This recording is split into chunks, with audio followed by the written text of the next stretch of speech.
Shri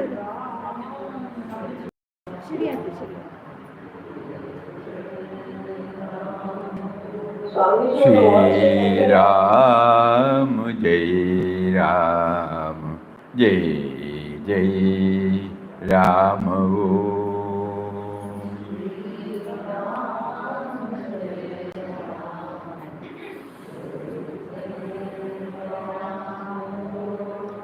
Shri Ram, Jai Ram, Jai Jai Ram.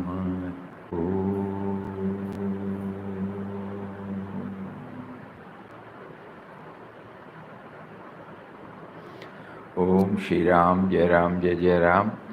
Hari Om to everybody. Hari Om.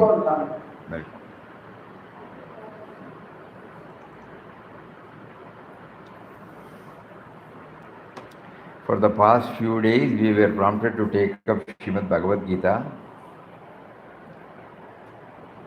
and it was made clear to us that we are not interested in a academic exercise, intellectual exercise, but we are certainly in search of those facts that would help us to improve the quality of our life. And how to take that also we have no idea. Normally we go through a theory or a text and then intellectually try to do some research. And in the outer world also we continue with the research. And then finally, with the help of the theory, with perseverance and patience and dedication and commitment, we move toward the object of realizing. But here, nothing of this will help us, because this cannot be objectified. This is the biggest hurdle we have. When we read, when we go through the meaning, we try to put it in our bin of knowables, known.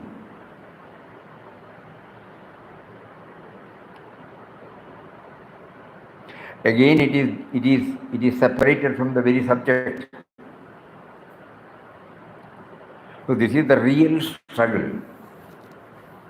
And how does it answer? So that means our approach should be totally different.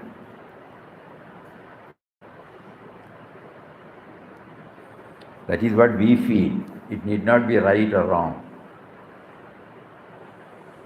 Each one has to approach. When we try to approach Bhagavad Gita, suddenly it becomes very clear to us that when we approach it with the usual way of learning, it stays as an academic knowledge stored in our memory. We might have, God would have blessed us with a wonderful language or the technical know-how to present it to others. That will not help us as a sadhaka for us, because we are not preachers. Preachers, definitely, it will be helpful, no doubt, to spread the message and touch and kindle, and finally they will turn to themselves. But here, as far as we are concerned, we are very clear. Our effort is not to learn it, but to find ways and means to live up to it. This is very clear right from the start. So when with that idea, when we go through these 6 chapters which we have covered, and if we get a clue, probably it might help us in our spiritual journey. This is the preamble of today's, So first of all, we have to imprint in our mind that our approach should not be the usual way of objectifying.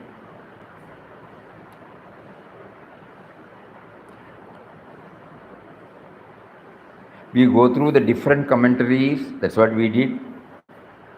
We get enthused, we get charmed by the different ways of presentation made by various Mahatmas. And again, when we stop everything, the question comes, so what? Unless we turn ourselves into our own life. So the first, before we go into the synopsis, we thought we would share this first. How to realize that Bhagavad Gita is a guide and map for a successful life.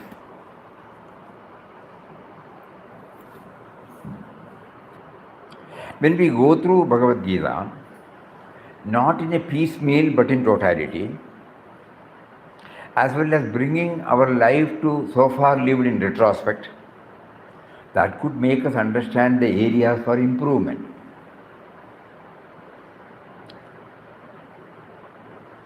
So that it doesn't become an objective study, Whatever we have heard, that we keep it. The life so far lived, that we bring in.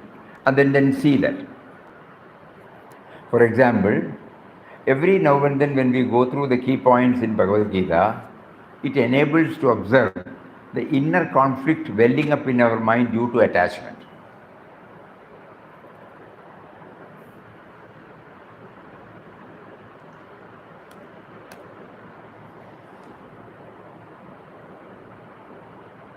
Because when we go through the first chapter, it enables to observe the inner conflict welling up in our mind due to attachment to objects, persons, situations. Because we can clearly see, one part, the life so far lived. And then we become aware of our pitfalls that cloud our perception and judgment. Second chapter. Oh, that is why I failed. That is why I was misunderstood. That is why I was misled. And then, how a balanced mind ensures peace and handling smoothly.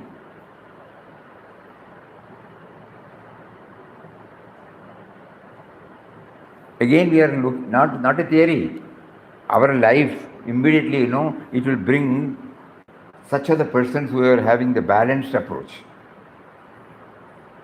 In our family, in our profession, the attitude of our boss, colleagues, customers, our friends. So it's not an objective study. We are trying to understand it through our own lives so far lived. God has been kind enough to make us to pass through varied experiences and now directs us to Bhagavad Gita, go through the chapters and then find out some values, factors, points, and then we try to see how it helps us. Not merely a knowledge, but there is a life lived so far. And then peace and harmony lie in refining our approach to activities. Again, we see that.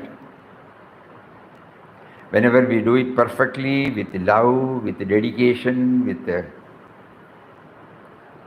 gratitude, how joyous we become.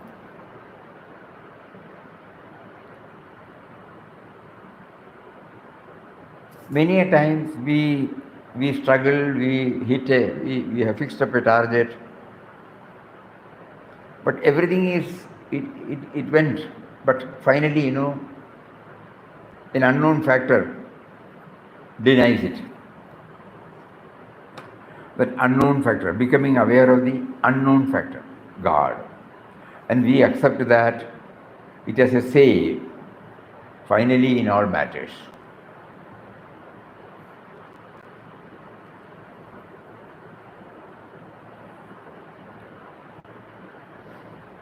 We also find, suppose we go for Himalayas, we go for 10 days retreat, 15 days retreat, Vipassana, so many things, with all good intentions, we do that. But when we come back, we try that, no? So that means temporarily renouncing shifting all our field of activities. And when we go there, what happens when he comes? Some impact will be there, but not many deep. Why, the mind is traveling with us. The mind which is yet to be subjected to refinement travels with us wherever we go. That point becomes very clear from 4th chapter. When love dimension, God dimension predominates any activity, we don't feel the heaviness. Again, reference is not any dictionary. Reference is our own life. What a joy we felt.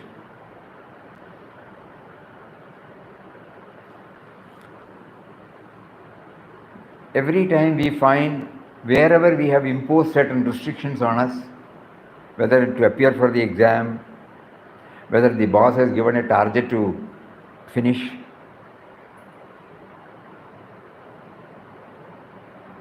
there is a whole-souled involvement. So there is a not that somebody says you should not go, you should not talk. No. Self-imposed discipline. From 6th chapter we get this clue. 7th, 8th, when we come, we will see that. So finally, our study enables us to understand in a totally different way all other things. First we objectified the teacher teaches. We try to objectify, we try to put in, we do research, we exchange, we try to go through the experience of many other people and then form an opinion, and then we try to get the know-how, the expertise, and we succeed. This is the normal procedure for all our activities. But in Bhagavad Gita, this will not help. Unless we try to link it with our own experience. Otherwise it becomes a knowledge. We want it to be, we have to transform the knowledge into applied knowledge. This is how we started looking at it. There could be many approaches.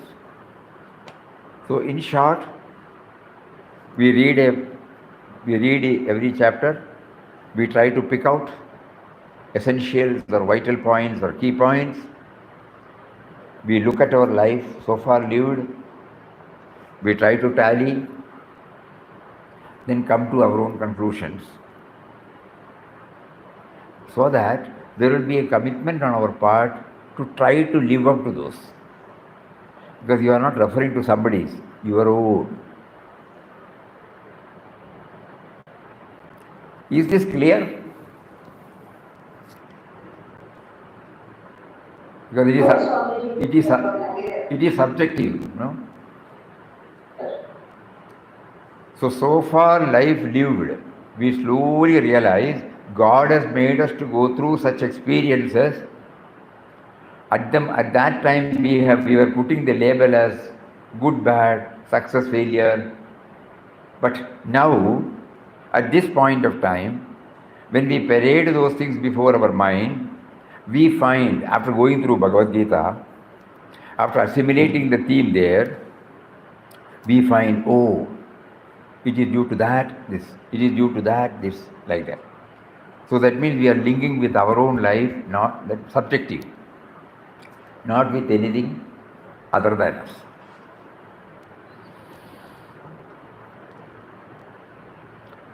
With this, we will try to go from chapter to chapter. From tomorrow on, day after tomorrow, we will take up 7th. But now, so far, this was not clear to us. When we started digging deep into it, and again we are thinking, why? Because our idea is not to give a lecture on any chapter.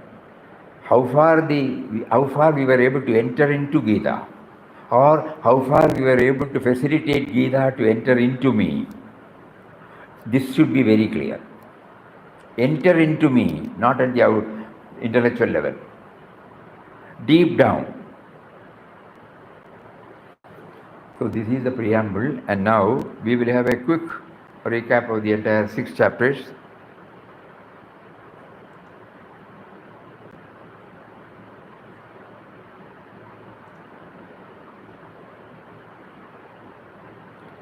Before that, we will also have a quick recap of the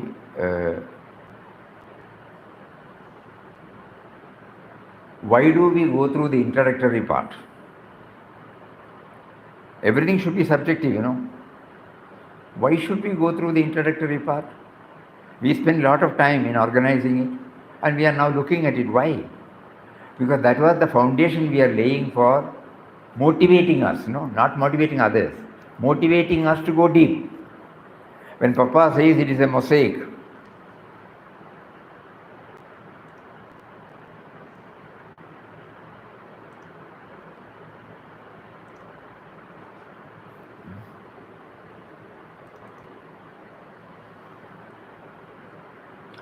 a veritable mosaic of eternal wisdom.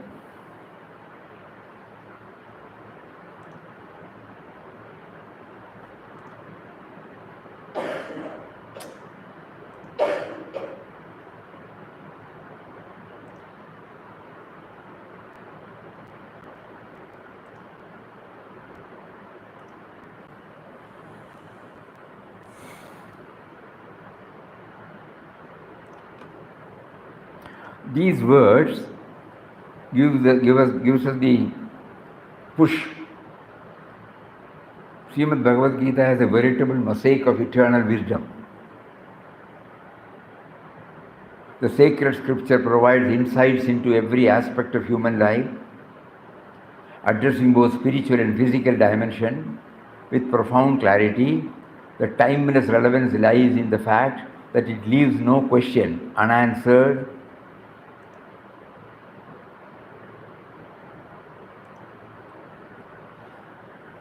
About how to navigate life's challenges and opportunities. For those seeking the ultimate truth of philosophy and practical light of every living being, Gita is an unparalleled guide.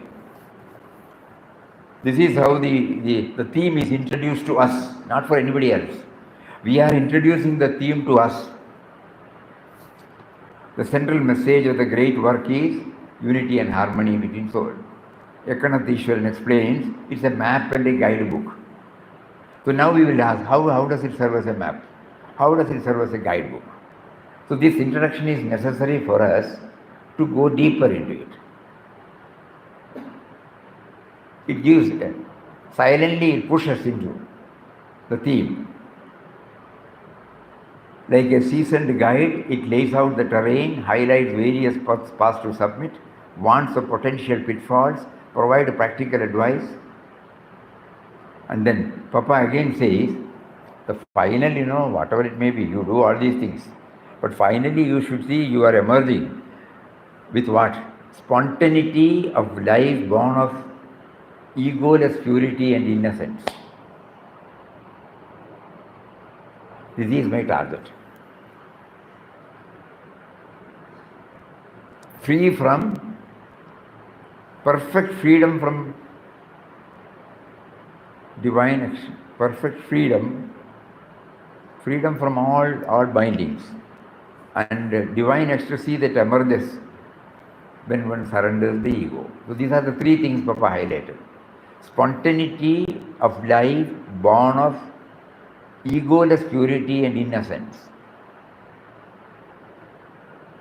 which can come only when I feel that unknown factor, God, is behind every thought, every word, every deed.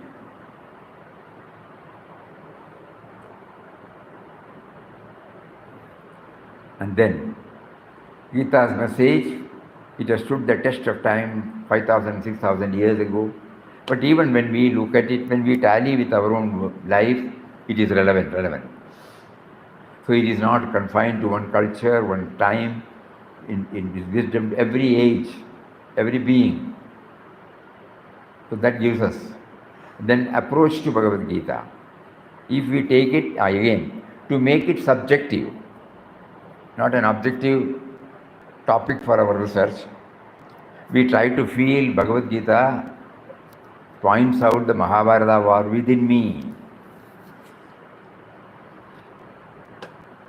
That unknown factor, God, Lord Krishna, He is the indwelling reality, pulsating, activating, motivating everything in me. And the sense of individuality which feels separate from the Lord is Arjuna here. In our mind, there are so many plus, minus, down pulling, elevating forces, Pauravas, Pandavas. And the Kurukshetra is the battle of our life within and without. So that means, from the objective, we make it subjective.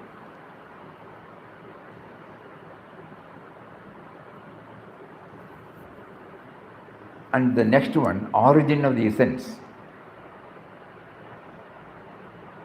When I am reading it should help me in my subjective journey. But before that, I would like to know whether it has come from a spiritual scientist. So that is why rishis are called the spiritual scientists who plumbed deep within and found out the most intricate truths. And they are called the Upanishads. No, none of us will be able to go through the entire Upanishads, nor do we have any mastery over Sanskrit language, nor do we have time. So then, there comes, the Gita is the essence of all Upanishads. So, for my subjective inquiry, it will help me. What is the authority? Is Sarvopanishado Gavo Topta Gopalanandana. That prayer, hymn, sloka, it gives me the faith. Sarvopanishado. All the essence of all Upanishads is given through Bhagavad Gita. Upanishads are the cow, milkman is Lord Krishna, Arjuna is the calf, men and women are purified in it are the drinkers, the supreme nectar Gita is the milk. And then before we enter into our subjective inquiry, though we have formed this concept that spontaneity born out of egoless purity and ignorance is the ultimate goal I have to reach. It's not far off. How do, in between, how do I know that I am progressing? It is not the Gita only pointed out the last one. Here we find it is me to we to him.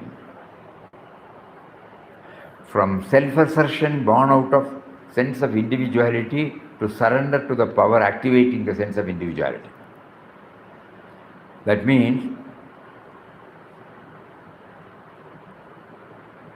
from me to, at the moment it is me to we,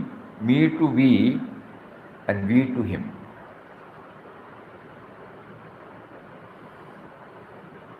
And then now the journey starts.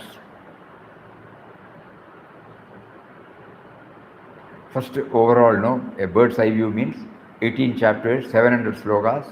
There are key points. And then we come to the first chapter. So these are all the guidelines.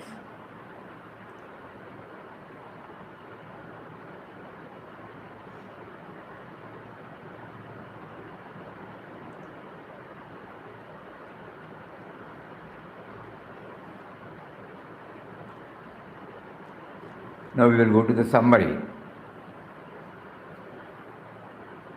We were able to travel from first to sixth chapter, probably in the Vande Bharat speed, but still we were able to unearth something. So first let us try to consolidate what all earnings we have got. So first chapter. As we delve deeper into chapter 1 of Srimad Bhagavad Gita, we come across the setting. We come across the setting of Kurukshetra, where Arjuna stands in the middle of the battlefield, utterly confused and dispirited. The questions that well up in his mind are still relevant to each one of us as we navigate through our own battlefield of life. In a moment we took a decision, and when we are actually in the field, we find so many points against us. We want to justify, we don't want to withdraw. At the same time, we are not running away. To justify our action, we might resort to lofty words of rationalizations. Yet amidst these struggles, there remains a quiet awareness in us, within, a sense that behind our individuality lies the presence of God, the originator and protector.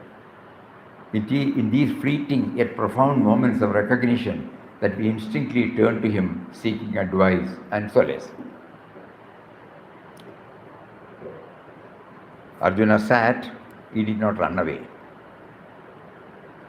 Because his charity is driven by Lord Krishna.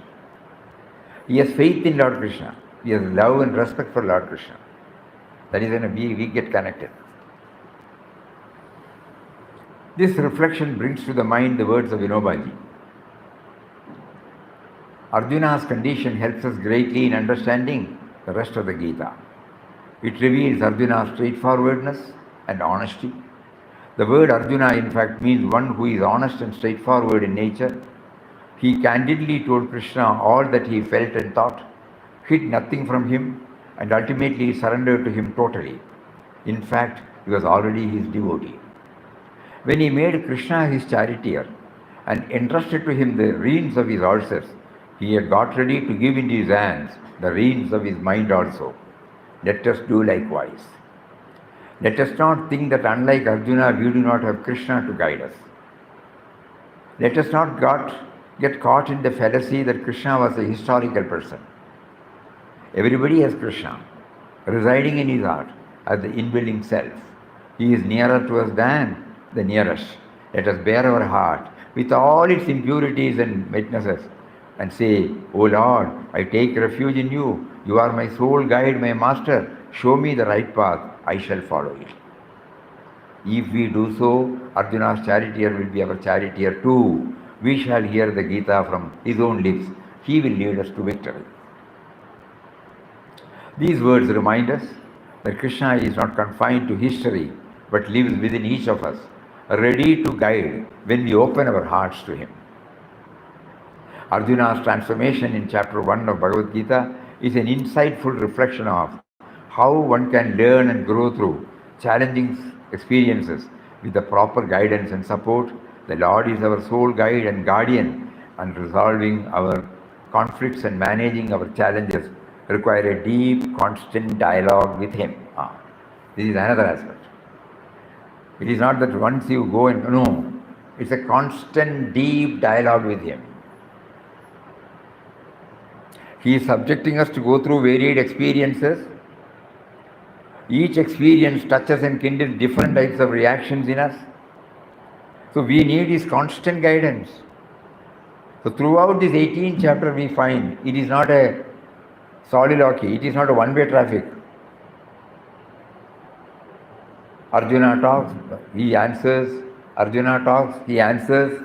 So the message is a constant dialogue, deep dialogue, not a superficial dialogue. And then we move to the second chapter.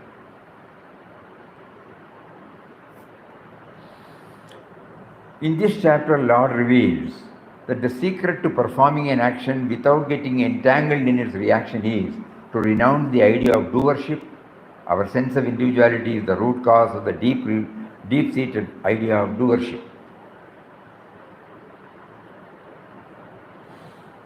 There have been many incidences in our life when this doership is not there, but it is not something new to us.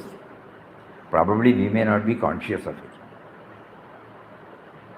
When we are totally involved, when we are enthused by an ideal, the me and mind steps out, and we plunge deep into it. Nothing else will come before us. You all remember the anecdote, we don't have time, but in this anecdote we will say. When Dr. Abdul Kalam was the chief of our space research, Government of India, Delhi. He wanted a project which can be handled only by dedicated team. So he picked out one person and told him, I have to present it before the cabinet tomorrow. So make it foolproof and give it to me by 5 o'clock tomorrow evening. The assistant, his deputy, yes, he said yes. Some groundwork has also been done. Early morning he was leaving his house. His son came running towards him. Papa, you will come back soon, no? You don't have any program today? Today is my birthday. Oh yes, sure, I'll be back. He left. He got involved in the work. He completed the work. But when the moment he looked at the wall clock showed it was 8 o'clock. Suddenly he remembered the promise he had given to his son. He will be waiting. He was terribly upset how to face him. With a heavy heart, he was moving toward he put everything on the boss table and then moved out of the building, rushing towards his house. When he reached he thought, he would be sitting like this with a long face, grumbling, complaining. But the boy himself came out joyfully, opened the gate, and then he got stunned. So before he got up, he said, I am sorry, so what? Why you are feeling sorry? No, I told you, today is your birthday, I will come early.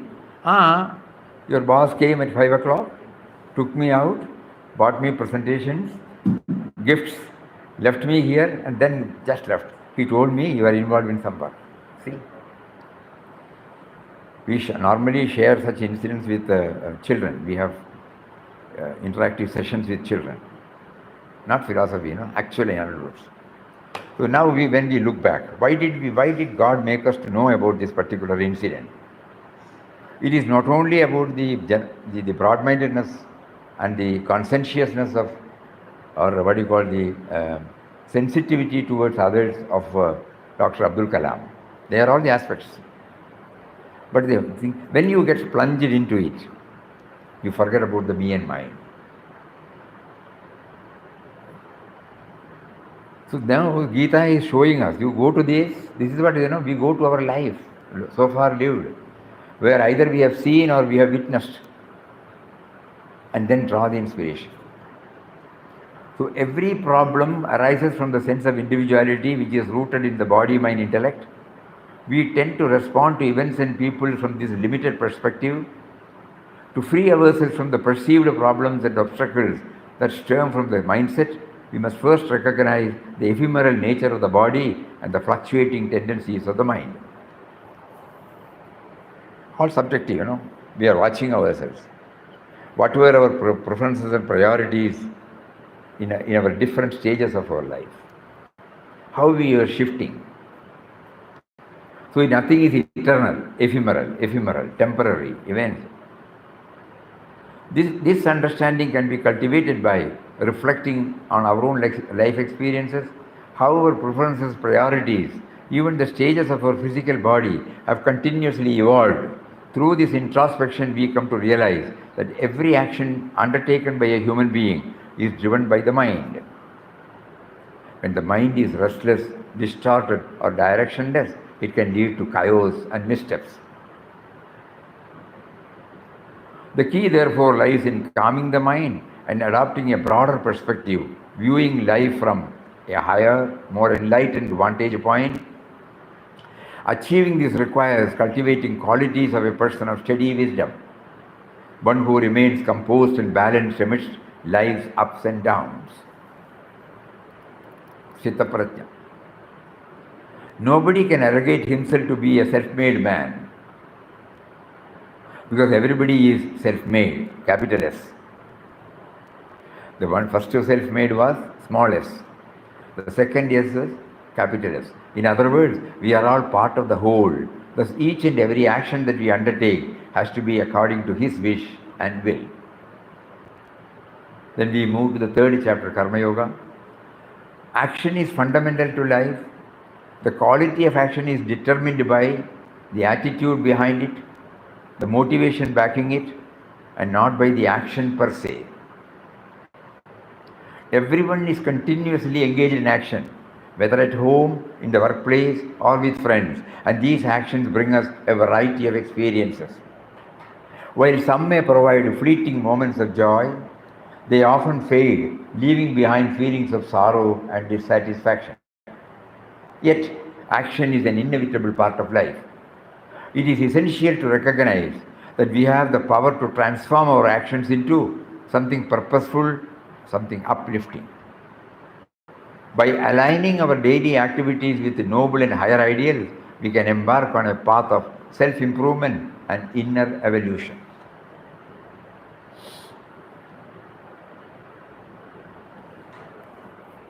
Transform the activity to action, no? Karma to karma yoga. Something more than the activity. Any practice that channels the lower aspects of our nature towards a higher way of life, fostering harmony and mastery over both our inner and outer world, is known as yoga. Any practice that channels the lower aspect of our nature towards a higher way of life, fostering harmony and mastery over both our inner and outer world, that is called as yoga. Desire is our greatest obstacle. It is a voracious devourer, causes a great deal of mental agitation and stress. It is unquenchable like fire. Trying to satisfy desire by fulfilling it is like trying to extinguish fire by adding fuel to it. We have learned it from our experience. Moreover, it mutates into other far more destructive forms like anger, greed, delusion, envy, arrogance. The solution is to rise to a higher desire. The lower desire will invariably lose its hold over us. The ultimate solution and resolution is the desire for liberation that removes all desires. Identify one's own Swadharma, inner calling, core interest. It is difficult to excel if we invest our energies in a field aligned to our nature. In the area of our Swadharma, fix a goal, an ideal that is beyond our selfish interests. One can create the energy and enthusiasm within by focusing all thoughts on the ideal, surrendering to the ideal, and acting vigorously towards achieving the goal.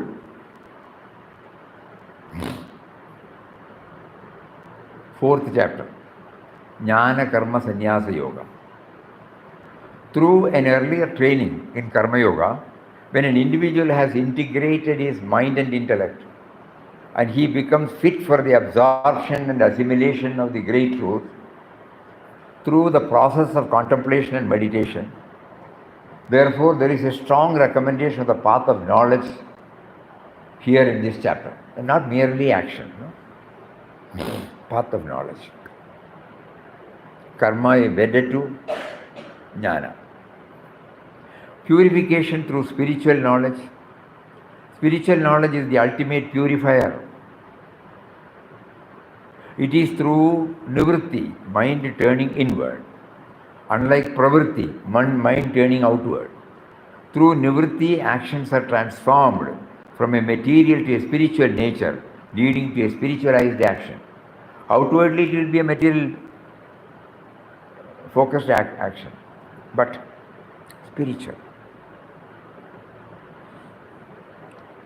The spirit in me and the spirit everywhere is the same from that level, universal aspect. Role of descent of God, avatar. God descends to remind humanity of right and wrong and guide responses accordingly. Purpose of this descent is to protect the good, correct the bad, eliminate destructive tendencies in individual.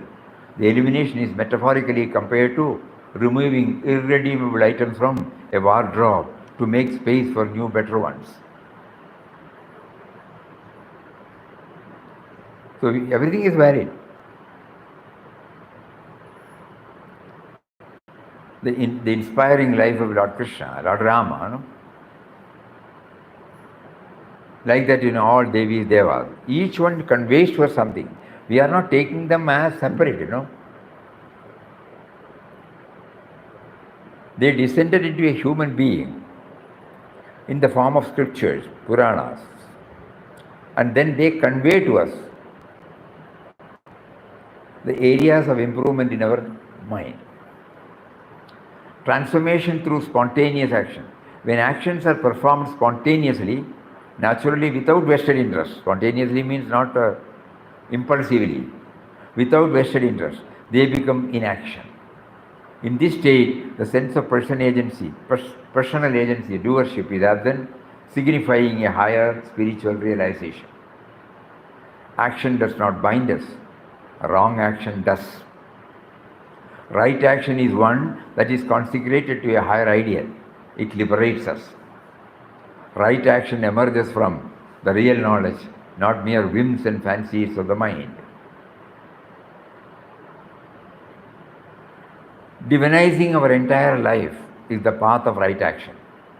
So whether we are seeing, hearing, eating, breathing, acting, we are reminded of the divine grace every moment of our life. Gradually our mind gets anchored in the higher, resulting in the eventual weakening of the lower desires. Good and bad are both part of life. Neither can be eradicated, but we can and must restore the balance in favor of good. We attain whatever we seek, make sure what we desire is what you really want.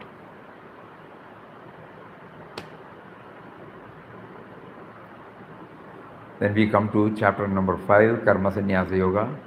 When the God dimension is added to action, even the very act of doing will not be felt, it becomes spontaneous and natural. The Lord says that Karma Yoga is superior to Sannyasa. Why does he say so when there is no difference between them? What does it mean? When the Lord says so, it is from the standpoint of a seeker. We are all seekers. Why give a tall talk? From a seeker, this is the best one. Doing everything without being active oneself is possible for a realized soul, not for a seeker. But it is possible for a seeker, at least to some extent, to follow the way of doing everything without getting attached to work, acting outwardly but remaining inactive within. Working without acting will be a riddle for a seeker. He will be at a loss to understand it. For a seeker, Karma Yoga is both the way and the goal. But Sannyasa is only the goal. It cannot be the way. Hence, from the standpoint of the seeker, Karma Yoga is superior and preferable to Sannyasa. When there is total mental involvement in every action, by bringing in the God dimension, one will not feel the sense of agency while involved in action. In that sense, karma becomes akarma, which is free from stress, strain and indifference. Perform actions like the sun. The sun does not boast and always exercises its duty silently. Our actions should evolve to that level. Such a state will be full of inner and creative motivations. Doing everything with absence of the sense of doership is Karma Yoga. So apparently doing nothing, but triggering many activities around is Sannyasa. For the sadhaka, Karma Yoga is preferable to Sannyasa. Yoga, which frees one from all misery, is attained only by him who is moderate in diet, recreation, regulated in performing actions, and in sleeping and waking. This includes regularity, self-discipline, commitment, recognizing the existence of different parts of the body and its harmonious functioning, aiming for perfection, concentration, tickling various parts of the body which otherwise remains inactive, regular upkeep of the body. Renunciation is not life-denying, it is life-enabling. It is the turning away from a trivial present for a more significant future.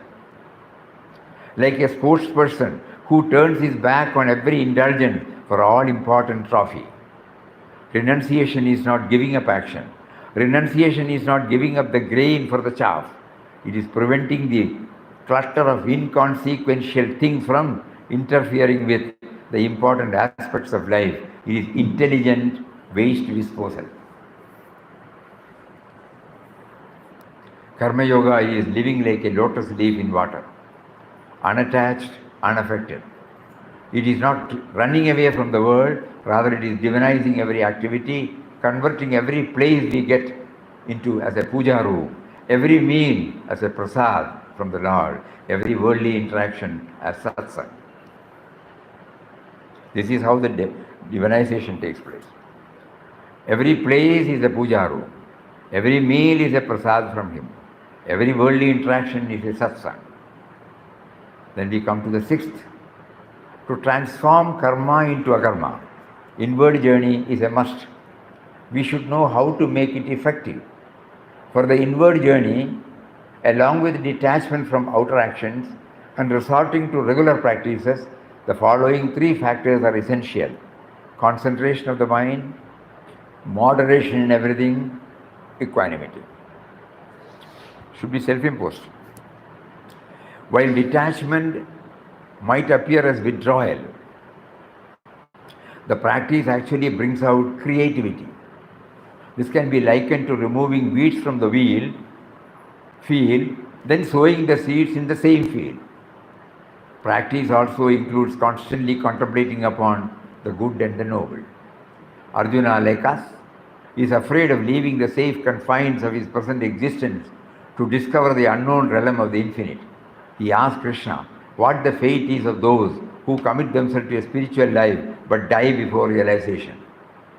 Krishna gives a fitting reply to reveal one of the most insightful laws of life. He says, one who is righteous will never come to grief, either now or in the future. Your efforts will not go in vain. You will carry forward the credits to your future life. The test of spiritual development is the ability to see oneself in others and all beings in oneself. Moderation and regulation of life activities are a must for spiritual as well as material progress. In practical life, yoga is finding the fine balance amidst the chaos and conflicts. This has been the consolidated earnings of our 6 days Vande Bharat speeded study course. So if we lower the speed, we may be able to unearth more and more.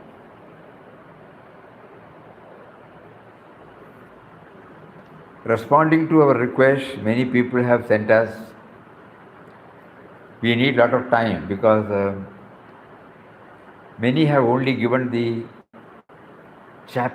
slogan number. The purpose is, why did they choose the slogan? Then only it will become clear, because everybody can interpret, So what we request is, kindly inform us why you were prompted to pick up the slogan. You take time. Don't worry about today or tomorrow. So when you said chapter number so and so, slogan number so and so, you are asking yourself, why did I pick up this? What is the rationale, what is the motive behind suggesting this slogan? That itself is entering into the, otherwise it becomes again probably an academic exercise. But when I answer why I chose,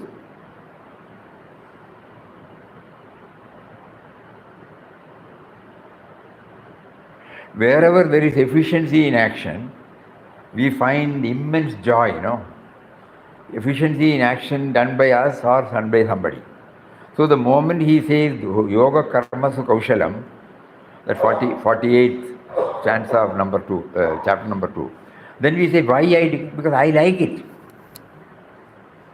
I like it. Samatvam yoga muchade in 50th, when it comes. Why?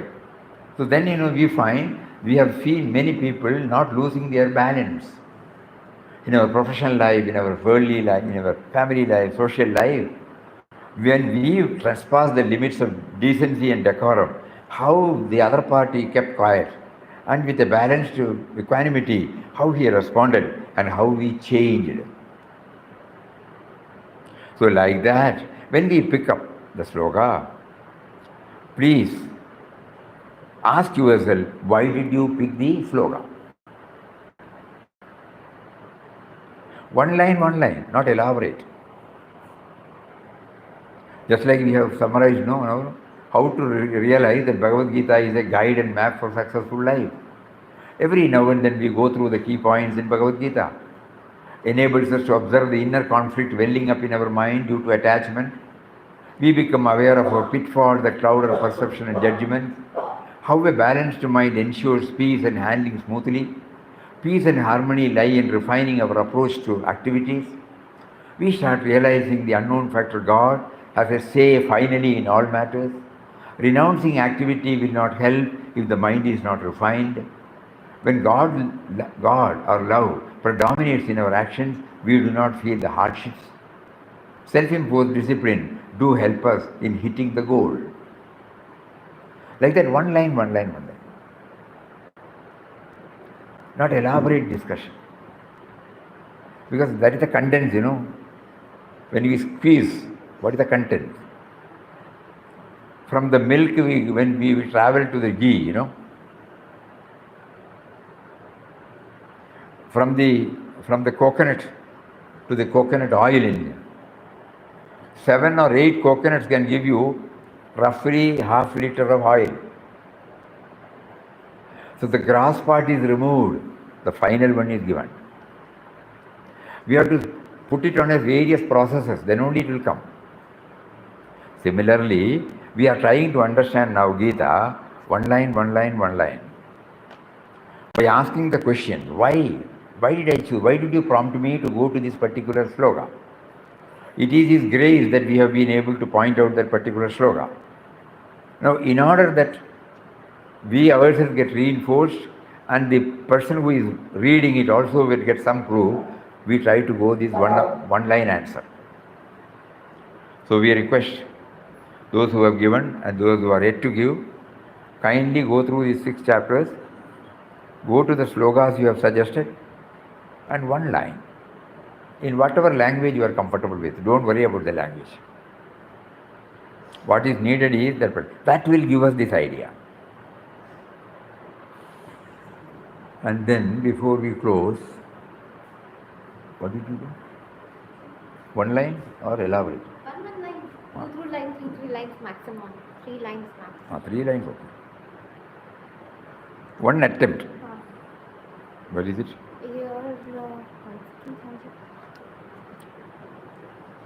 Can it serve as an example? Yeah, sort of. Yeah, that's all it is. Now, one devotee has written this.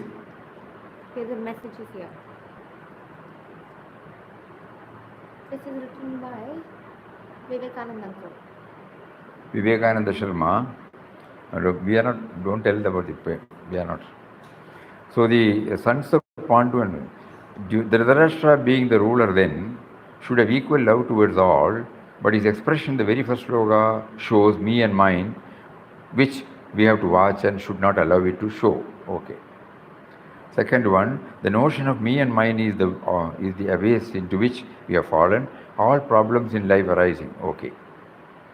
Third, many other heroes who are determined to give their life for my sake, armed with various weapons and missiles, all well skilled in battle. The outer expression of the dominance of me are arrogance and vanity.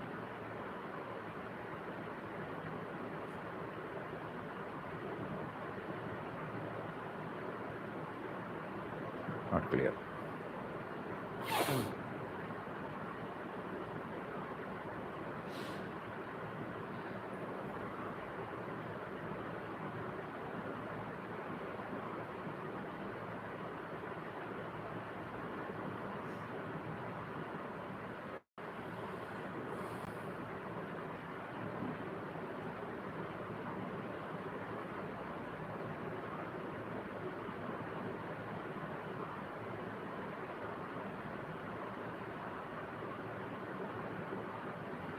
We become aware of the situation first,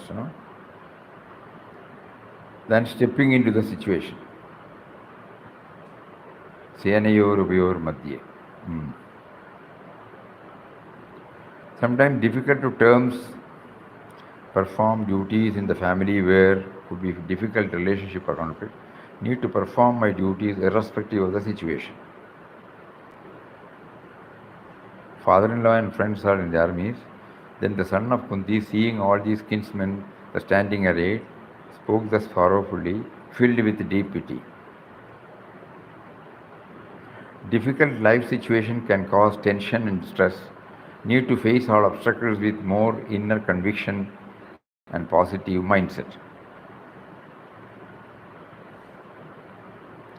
Arjuna, in order to escape from war out of fear and due to attachment, happens to see negative happenings around him, and in our lives too, we say so many excuses to avoid doing things we do not like, which has to be ignored and to succeed. Right? I have faced situations where I do not perform duties that should be performed, having created imaginary negative outcomes. Need to practice karma yoga, perform actions without expecting only pleasant outcome from my action. Okay. When gripped by hesitation and despair, we often cloak our reluctance to act in seemingly noble justification. A classic case of the devil quoting scripture. It is essential to discern when such qualifications are genuinely appropriate and when they merely serve as a guise for our reluctance to act.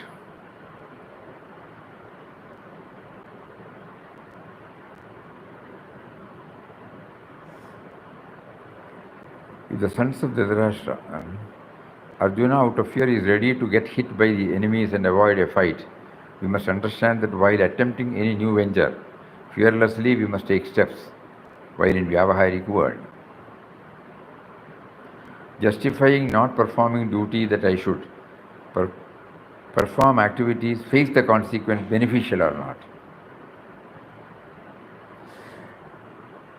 Following shloka impressed for two reasons. Revealed the fluctuating nature of human mind.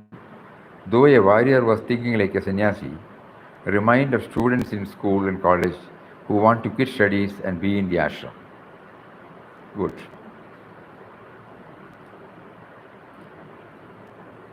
These slokas show our true nature. At the time of facing tough situations, we are driven away by the fear, anxiety and depression, as it happens to Arjuna. The fourth sloka shows our inability to face the situation. Okay, now slowly we are entering into Gita. So many have said, so this is how we go ahead with this.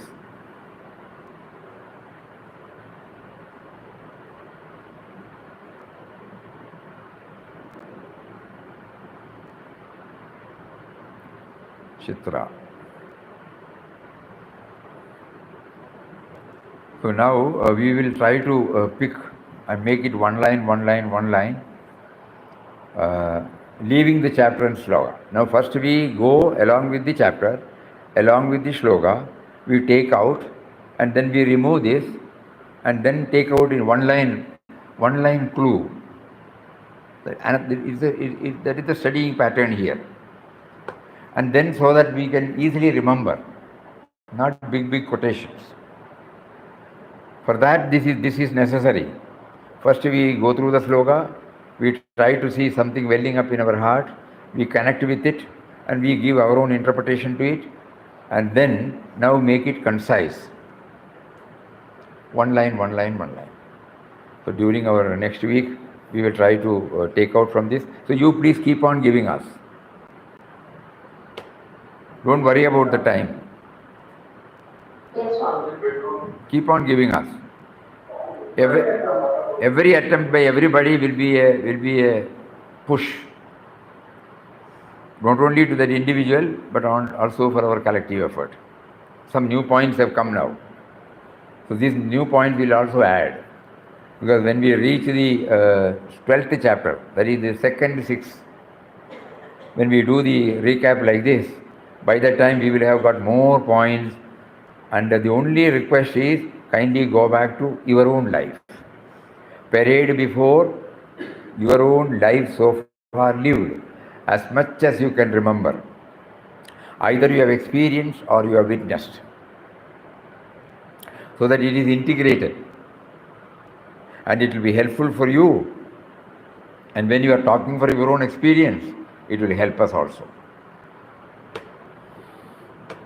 Everything is clear? Just Okay. So those who have given the sloka number may kindly give us something. We need not bother about writing all these things. Why you picked up the sloka? Relating ourselves to it. Because this will be a little voluminous in nature. Everybody will not be able to do it. But when you say one particular sloka, when you read, why did you pick up? You just it will be a one line or two line, that's not more than that. Spontaneous, it is not because of any study, not for any examination. When you went there, you saw chapter number so and so, sloka number so and so. You are asking why? One line. In your own language, in your own way. Don't worry about the language or presentation. What we need is the content. Hari Om. More of it on. We will take up 7th chapter on Monday, very important chapter. 7th, 8th, 9th, 10th, 11th, 12th. Very interesting chapters. Hari Om. Om Shri Ram, Jai Ram, Jai Ram. Om Shri Ram, Jai Ram, Jai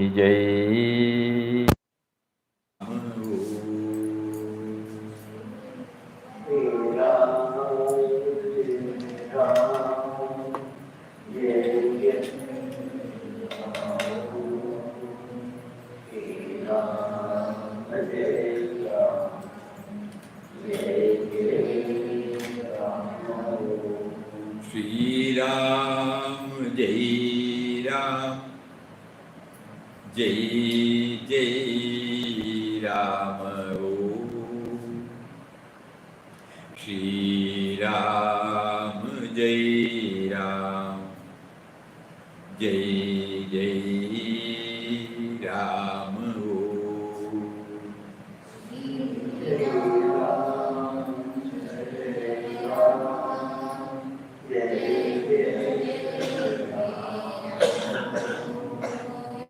Om Shri Ram, Jai Ram, Jai Ram.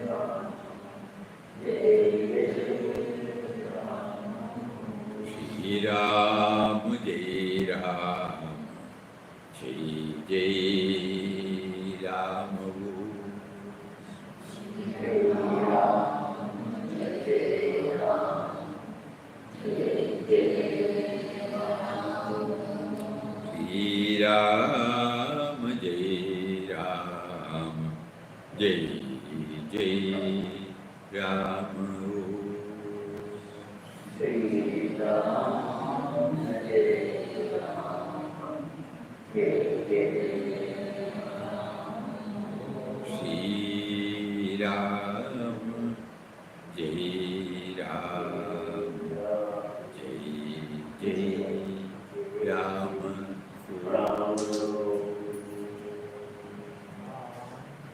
Shri Ram, Jai Ram, Jai Ram. Om Shri Ram, Jai Ram.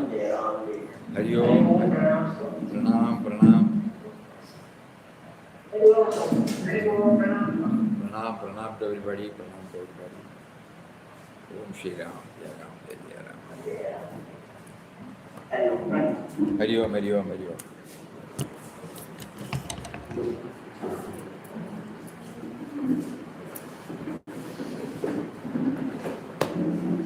Will it have something?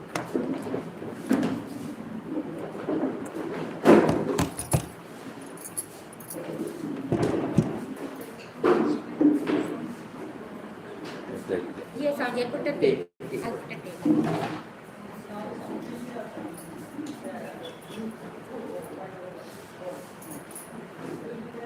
Hari Om.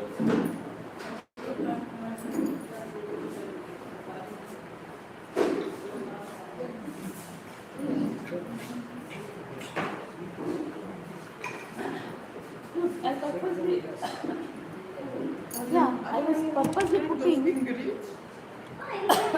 I